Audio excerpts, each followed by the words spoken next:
Kim özünə hörmət qoymağı bacarırsa birinci növbədə, həqiqətən bu bəlkə də sizə ego kimi görünəcək. Ego kimi görünəcək, amma birinci növbədə Allahı həqiqi sevən bir qul birinci növbədə özünü sevməyi bacaracaq.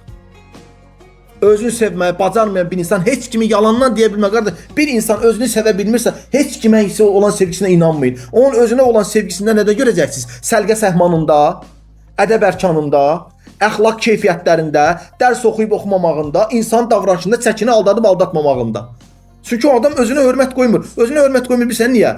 Ailəsini haram yedizdirir. Özünü haram yedizdirir. Öz boğazına diqqət eləməyən insan səni sevə bilməz, yalan danışır. Ona görə dinimizin böyük alimlər demişlər ki, içənə çəkənə qız verməyin. Kişilər o vaxtlar bəzi dini qaydalara yadlasın. Niyə qardaş? Çünki bu adam öz bədəninə diqqət eləmir sənə, sənin qızına nə qədər diqqət eləyə bilər? Vaxt hara qədər? 3 günlük, 5 günlükdür bu şeylər. Bu sevginin mahiyyət etibar kökəni, əsli tutulmasa, onun əlimizdə saxlaya bilməsə, ipi əlimizdən geçsə, hamısı bizim başımıza bəla olacaq qardaş. Elə duyğudur deyib yola veririk biz.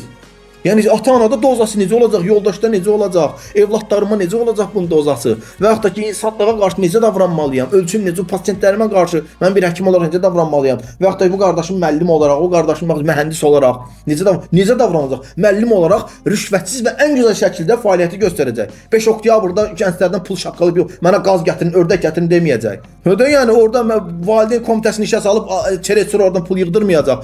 Mühəndis olan qardaşım betona əski şeylib oradan qumu şaplamayacaq.